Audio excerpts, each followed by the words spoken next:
Bom dia, então peço desculpa pelo atraso, 5 minutos. Telecomunicações não é fácil, sobretudo quando se está a muitos milhares de quilómetros de casa. E antes de prosseguirmos, vou só pedir a quem está a ver, se diga se está tudo bem com o som e se está tudo bem com a imagem. Já há pessoas em direto, portanto, olha, polegar para cima se estiver tudo bem, polegar para baixo se estiver tudo mal. E já agora dê-me só 2 segundos, que é para fazer um ajustamento aqui de imagem, se faz favor. Antes de irmos à agenda de hoje, que é uma agenda muito preenchida. Já percebi pela Sandra e pelo Nuno que está tudo bem com a imagem e com o som. Então vamos lá à conversa de hoje. E a conversa de hoje divide-se, como quase sempre, em período de ordem do dia e agenda. Período de ordem do dia temos aqui 2 assuntos. O primeiro, eu não fazia ideia disto, confesso. Apesar de ter passado por este tipo de situação, bom, de facto está tudo bem com a imagem. Apesar de, do ponto de vista de familiar, já ter passado por esta situação, não fazia ideia de que isto era assim. Eu soube ontem que o Fisco, a Autoridade Tributária e Aduaneira, recusa o regime de IVA reduzido para a compra de perucas oncológicas. Bom, o que é que são as perucas oncológicas? São aquelas perucas que as pessoas que sofrem de cancro e que fazem tratamentos de quimioterapia compram por uma questão estética e de autoestima. Eu confesso que não conhecia o problema até ter tido na minha família um problema destes e perceber como a questão da imagem afeta quem está doente, o que é uma coisa natural. As pessoas perdem o cabelo, não gostam da situação em que ficam, mas repara, já têm que levar com um problema que é invasivo, que é o tratamento de quimioterapia e às vezes de radioterapia, que são coisas pesadas para nós do ponto de vista de saúde, e ainda têm que levar com um problema de autoestima, que é perder o cabelo. Eu vivo bem, lido bem sem cabelo, com a situação de sem cabelo, mas isto não é uma situação forçada, não é? Ou seja, não é motivado por doença e, portanto, é uma coisa que coloca como confronto e vive bem com ela. Mas quando as pessoas passam por uma situação em que têm cancro e precisam de comprar uma peruca, em vez de pagar 6%, que é aquilo que nós pagamos pelos medicamentos, vamos pagar 23%. Repare, o que é que isto tem de peso no conjunto dos impostos que o Estado recebe? Muitíssimo pouco. Portanto, não se percebe muito bem porque é que de vez em quando o Estado e as suas instituições fazem este fim-capé em decisões idiotas como esta. Não faz mais pequeno sentido, pois não. Bom, o segundo ponto do período de ordem do dia é para falar do BCP, do Millennium BCP. Miguel Maia foi finalmente aceito pelo Banco de Portugal e pela Autoridade de Supervisão Europeia para o novo CEO do BCP. Eu gosto muito de Miguel Maia, conheço-o há muitos anos e, portanto, espero dele uma coisa diferente do que vinha acontecendo com a banca até agora. E já agora, por falar em Miguel Maia, quem chega para a presidência do BCP, uma palavra para quem sai. Nuno Amado, que foi o CEO até agora, uma pessoa que também conheço há muitos anos, muitíssimo competente e que fez um trabalho notável, verdadeiramente notável, e eu posso dizer isto, sou cliente do banco, e percebi as transformações que o banco passou e os problemas que o banco teve, mas dizia eu, Nuno Amado fez um trabalho notável a conduzir o BCP durante o período negro da vida do banco. Miguel Maia tem planos diferentes, como ele dizia ontem numa carta que escreveu aos trabalhadores, tem um plano para fazer o BCP crescer. Eu regozijo-me com isso, já não sou acionista do BCP, pequeno acionista, mas sou cliente do banco e, portanto, não só desejar-lhe um excelente trabalho, como ter a certeza de que, de facto, o BCP vai entrar numa nova fase, porque Miguel Maia é uma pessoa muito competente e tem uma função diferente daquela que teve no Amado, compreensivamente, até agora. Bom, então vamos lá ao primeiro ponto. O Governo, como sabe, costuma vender a ideia de que baixou os impostos. Isto é propaganda, não é? Porque agora vamos aos números. E os números dizem uma coisa diferente. Ontem, o Conselho de Finanças Públicas, como sabe, é um órgão que analisa e supervisiona a forma como os governos, como o Estado português conduz as suas finanças públicas, produziu um estudo muito interessante. Aliás, tenho que dar os parabéns ao CFP porque tenho feito um trabalho magnífico a interpretar finanças públicas portuguesas. Imagine só, vá lá ao site, tem uma zona, quando não perceber algum conceito de finanças públicas, vá lá e veja, porque tem um glossário de finanças públicas. Até este ponto chegou Ou seja, já agora o glossário não é só para os cidadãos em geral, é para nós jornalistas também, que muitas vezes escrevemos disparates, não é? Em matéria de finanças públicas. Ora bem, está lá tudo explicado. Mas onde é que eu queria chegar? O Conselho de Finanças Públicas desenvolveu um estudo muito interessante sobre a sustentabilidade e o estado das finanças públicas portuguesas. E uma das coisas que veio dizer foi uma coisa arrepiante. Imagine um casal, duas pessoas casadas, de salário médio e com 2 filhos. Sabe qual é a carga fiscal que incide sobre estas pessoas? É superior a 30%. Bom, carga fiscal aqui é bom recordar conceitos, sermos honestos. É os impostos que o trabalhador paga, as contribuições que se pagam à Segurança Social, mas também não é só o que o trabalhador paga, é a parte que a própria entidade patronal paga, tanto contribuições sociais como impostos. Ora bem, mas o mais interessante não é ficar por aqui. É descobrir que este casal é dos mais penalizados quando se compara Portugal com outros países da União Europeia. Vamos a um exemplo muito concreto. Quem é que está próximo de nós do ponto de vista da riqueza? Está a Espanha, está a República Checa, está a Eslováquia, está a Eslovénia. Bem, e a Grécia também. Estamos praticamente todos no mesmo campeonato. Quando se considera este universo, esse tal casal, com 2 filhos e salário médio, Portugal compara desfavoravelmente. Bom, isto tem alguma adesão à realidade? E a realidade, perdão, não é à realidade, é à propaganda que nós ouvimos todos os dias. Não tem, pois não? Bom, é para você estar alerta. Mas não fica por aqui. Imagine que não é casado, que não tem filhos, mas oferece um ordenado médio.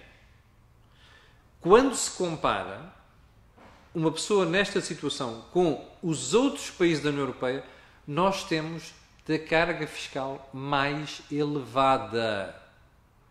Ouviu bem?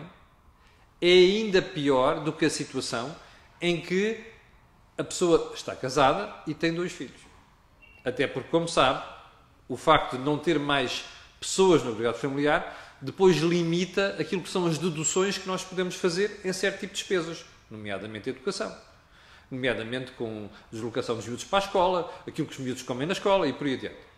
Ora bem, compare estes dados, atenção que são dados concretos. Isto não é conversa de comício, não é conversa de primeiro-ministro a intervir numa reunião com camaradas do partido.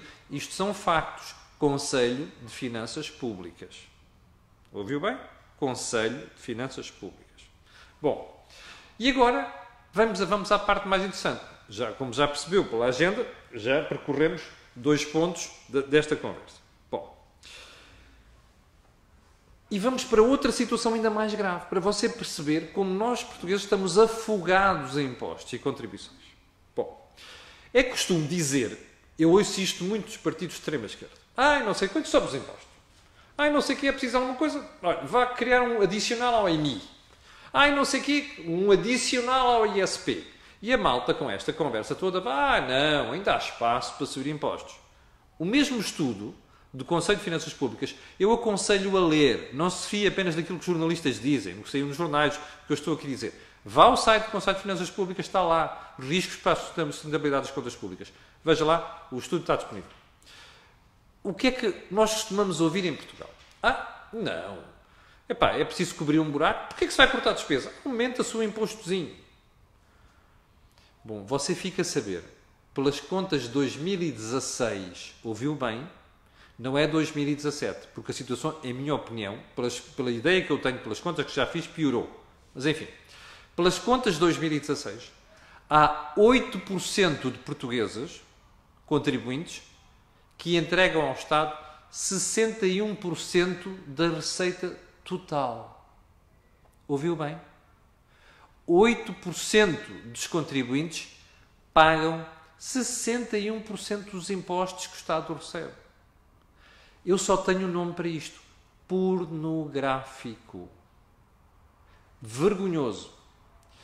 E é sobretudo vergonhoso quando nós ouvimos pessoas de responsabilidade, analistas, que vão à televisão, e uma vez tive uma discussão violenta com um deles, na RTP3, por causa desta matéria.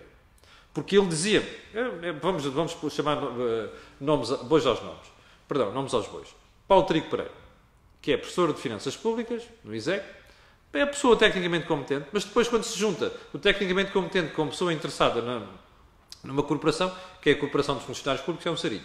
E então, estava uma vez na televisão a defender a ideia de que era preciso cortar a despesa, e Paulo Trigo Pereira dizia que era preciso aumentar impostos. Bom, eu tenho tido esta discussão com muita frequência, e foi apenas um exemplo que eu dei. Eu não dei nada contra ele, dou muito bem com ele, gosto muito dele. Mas, enfim, é preciso separar aquilo que são os nossos interesses, não é, enquanto classe, daquilo que é interesse do país. E a verdade é que se nós formos ver, isto é uma conversa frequente e corrente, que é, não sei quantos há espaço para aumentar impostos. Não há, não.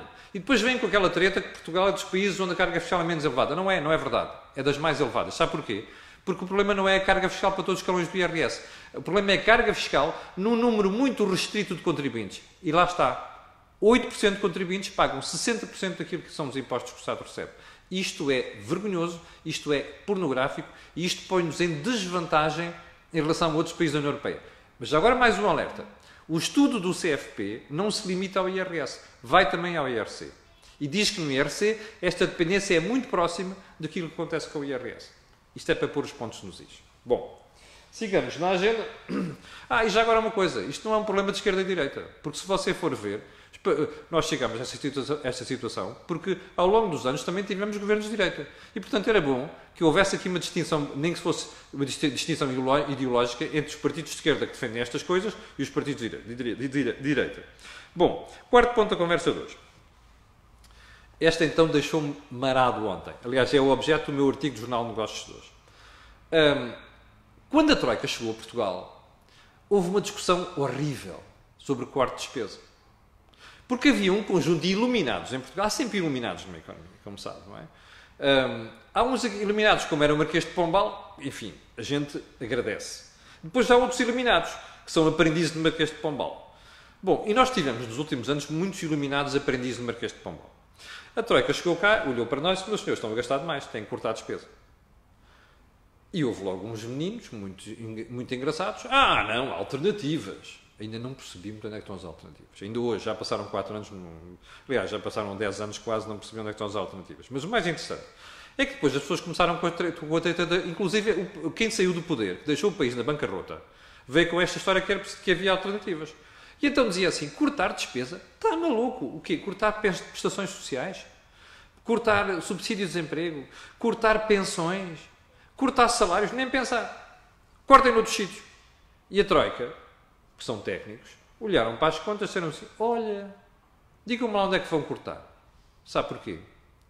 Porque 75% da despesa do Estado era com prestações sociais, pensões e salários no Estado. Portanto, sobravam 25%. E cortou-se no investimento, mas não chegou. Ou seja, não chegava. Está a ver onde é que está? Estes 75% de despesa são o osso. Osso, não é carne, não é músculo, não é gordura, é o osso. Está a ver? Você tem pouca gordura. E o que é que sucedeu? A Troika chegou à conclusão, como qualquer pessoa de bom senso, não é só fazer contas de somar e diminuir, e isto até uma dona de casa faz, não é preciso ser licenciado, nem doutorado, como há alguns iluminados por aí. Bom, isto é osso. E o que é que a Troika disse? Meus senhores, vocês não têm muita gordura, têm osso.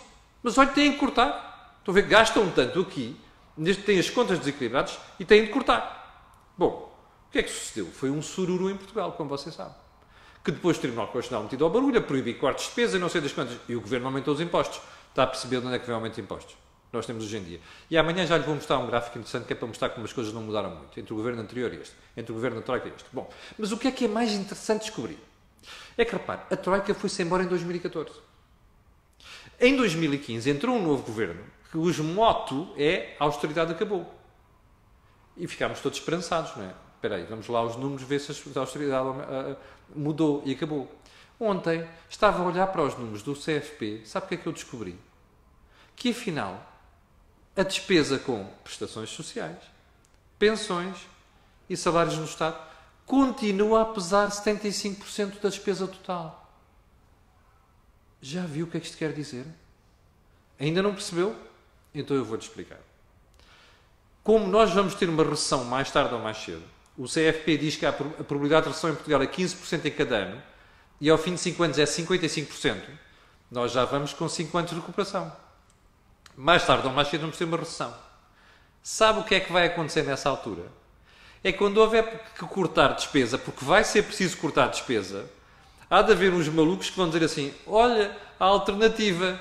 E a gente vai dizer outra vez, não, não há. Estamos iguais ao período da Troika. Ou seja, prestações sociais, pensões e salários no Estado custam 75% da despesa total. Está a ver a propaganda governamental onde é que chega? Que não sei o que a austeridade foi-se embora. Que não sei o que é que o país mudou. O país não mudou nada. O país mudou zero. Mudou nas exportações. Nas contas públicas, meus amigos, o país mudou zero.